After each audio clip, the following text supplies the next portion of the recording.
श्री स्वामी समर्थ. जय जय स्वामी समर्थ. नमस्कार मैत्रिणींनो, स्वागत आहे तुम्हा सर्वांचं पुन्हा एकदा माझ्या या नवीन व्हिडिओमध्ये. तर स्वामींच्या कृपेनं तुम्हा सर्वांच्या चांगल्या इच्छा मनोकामना पूर्ण होत हीच स्वामींच्या चरणी प्रार्थना करून आजच्या या नवीन सुंदर व्हिडिओला सुरुवात करूया. तर 2026मध्ये महाशिवरात्री एकादशी कधी आहे याविषयी म्हणजेच महाशिवरात्रीची आपण संपूर्ण माहिती आज या व्हिडिओमध्ये पाहणार आहोत. त्यामुळे तुम्ही हा व्हिडिओ कुठेही स्किप न करता शेवटपर्यंत नक्की पहा, म्हणजे याविषयीची तुम्हाला संपूर्ण माहिती मिळणार आहे.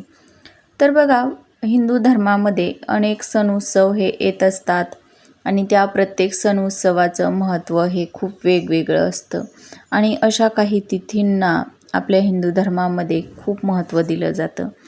तर बघा, फाल्गुन महिन्यामधील म्हणजे मराठी महिन्यामध्ये जो फाल्गुन महिना येतो, तर त्या फाल्गुन महिन्यातील कृष्ण पक्षातील चतुर्दशी तिथीला महाशिवरात्री ही साजरी केली जात असते आणि यंदा ही तिथी 15 फेब्रुवारीला रविवारी म्हणजेच रविवारी 15 फेब्रुवारी 2026ला आलेली आहे आणि या दिवशी महाशिवरात्री ही साजरी केली जाणार आहे. तर या चतुर्दशीचा प्रारंभ हा बघा 15 फेब्रुवारी 2026ला शनिवारी संध्याकाळी 5:04 सुरू होत आहे आणि या चतुर्दशीचा म्हणजे शेवट आहे, तर तो म्हणजे ही चतुर्थी समाप्त होणार आहे, तर ती 16 फेब्रुवारी 2026ला रविवारी संध्याकाळी 5:34 समाप्त होणार आहे. आणि या दिवशी आपल्याला महाशिवरात्रीचं व्रत करायचं आहे. तर बघा, आपण आपल्यावरती महादेवांची विशेष कृपा व्हावी, आपली प्रत्येक इच्छा मनोकामना पूर्ण व्हावी, यासाठी हे महाशिवरात्रीचं व्रत केलं जातं. या दिवशी माता पार्वती आणि भगवान शिवशंकर यांची एकत्रित पूजा केली जाते.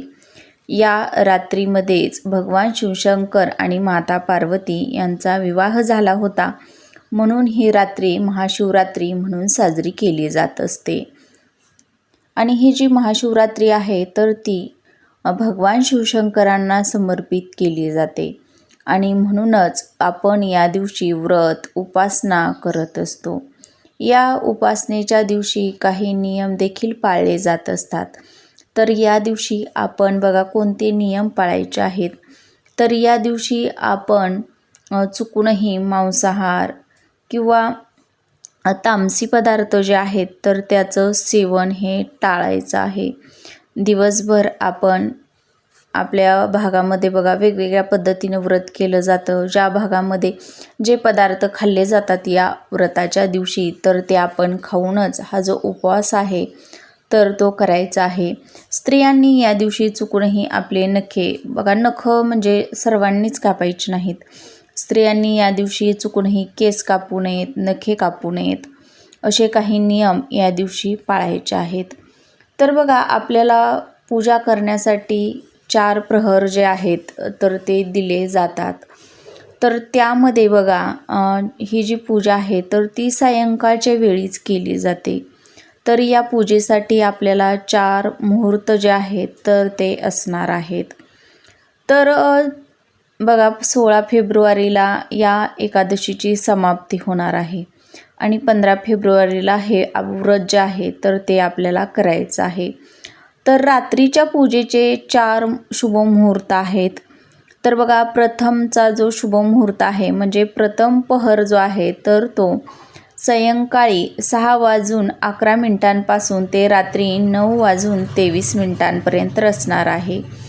द्वितीय पहर हा रात्री 9:23 सुरू होत आहे आणि मध्यरात्री 12:35 समाप्त होत आहे.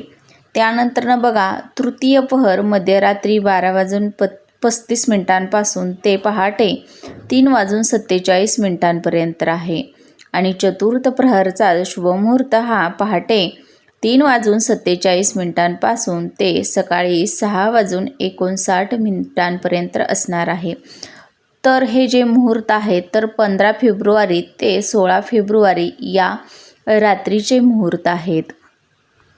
तर या वेळेमध्येच आपल्याला ही जी पूजा आहे तर ती करायची आहे. तुमच्या घरामध्ये शिवलिंग असेल तर शिवलिंगावरती तुम्ही पंचामृतानं किंवा दुधानं अभिषेक करायचा आहे. त्यानंतरनं त्यांना ज्या आवडत्यात वस्तू बघा ते आपण अर्पण करायचे आहेत. पांढऱ्या रंगाचं फूल, भस्म किंवा धोत्र्याचं फूल, फळ, बेलपत्र या वस्तू त्यांना अर्पण करायच्या आहेत. आणि या दिवशी नवीन संकल्प करून तुम्ही ही जी पूजा आहे तर ती करू शकता. आता 15 फेब्रुवारीला बघा राहू काळ जो आहे तर तो संध्याकाळी 4:30 सुरू होत आहे आणि तो रात्री 6 वाजेपर्यंत असणार आहे. तर शक्यतो बघा आपल्या हिंदू धर्मामध्ये राहू काळात नवीन संकल्प किंवा विशेष पूजा करणं टाळलं जातं. तर बघा या दिवशी आपल्याला या वेळेमध्ये पूजा करायची आहे, कारण की महाशिवरात्री जी आहे तर ती रात्रीचीच पूजा असते. रात्रीच्या पूजेला विशेष महत्त्व असतं, म्हणून या दिवशी राहू काळ जो आहे तर तो वर्ज्य केला जातो. राहू काळ हा या दिवशी मानला जात नाही आणि ही पूजा सायंकाळच्या वेळी असल्यामुळं या पूजेला एक विशेष असं महत्त्व आहे. म्हणून आपण या दिवशी ही जी पूजा आहे तर ती राहू काळामध्ये सुद्धा करू शकतो. फक्त नवीन संकल्प करून किंवा विशेष पूजा म्हणजेच आपले काही आपल्या मनामध्ये काही इच्छा गृहीत धरून आपण ही पूजा करत असोल तर ती पूजा आपण या दिवशी करायची नाही. फक्त साध्या पद्धतीनं आपल्याला आपली पूजा जी आहे तर ती करायची आहे. त्यानंतरनं बघा व्रत सोडण्याची जी वेळ आहे म्हणजेच हे पारण सोडण्याची जी वेळ आहे तर ती सोमवारी बघा 16 फेब्रुवारीला म्हणजे बघा सोमवार 16 फेब्रुवारी 2026ला सकाळी 6:59 ते दुपारी 3:24 असणार आहे. या वेळेमध्ये आपण हे जे व्रत आहे तर ते सोडायचं आहे. तर अशा पद्धतीनं हे नियम पाळून आपल्याला हे महाशिवरात्रीचं व्रत किंवा उपवास जो आहे तर तो करायचा आहे. तर या दिवशी उपवासामध्ये बघा आपण कंदमुळं जे असतात तर ती खाऊ शकतो किंवा आपल्या भागामध्ये व्रत करण्याची जी पद्धती आहे तर त्या पद्धतीनंच आपल्याला हे जे व्रत आहे तर ते करायचं आहे. यामध्ये आपण एक पदार्थ हा जो चुकूनही खायचा नाही तो म्हणजे भगर. तर ही आपल्याला या दिवशी वर्ज्य करायची आहे. तामसी पदार्थ वर्ज्य करायचे आहेत. तामसी पदार्थ जर आपण याचं जर सेवन केलं तर यामुळं आपली जी इच्छाशक्ती असते, आपले मन जे असते तर ते पूजेमध्ये स्थिर राहत नाही, विचलित होते असं मानलं जातं. आणि म्हणूनच हे तामसी पदार्थ या दिवशी आपण चुकूनही खायचे नाहीत किंवा व्रत सोडताना देखील तामसी पदार्थांचं सेवन जे आहे तर ते आपण आवर्जून टाळायचं आहे. त्यामध्ये बघा वांग, कांदा, मुळा यासारखे पदार्थ जे आहेत तर ते आपण या दिवशी चुकूनही खायचे नाहीत. असे काही नियम जे आहेत तर ते आपल्याला पाळून हे जे व्रत आहे तर ते करायचं आहे. तर तुम्हाला समजलंच असेल आजच्या या व्हिडिओमध्ये मी तुम्हाला या एकादशीचा म्हणजेच महाशिवरात्री कधी आहे, पूजा शुभ मुहूर्त काय, उपवास कसा करावा, कोणते नियम पाळायचे आहेत याविषयीची संपूर्ण माहिती दिलेली आहे. तर व्हिडिओ आवडल्यास लाईक करा, शेअर करा आणि चॅनलवर नवीन आला असाल तर प्लीज चॅनलला सबस्क्राईब करा आणि असेच नवनवीन माहितीपूर्ण व्हिडिओ पाहत राहा.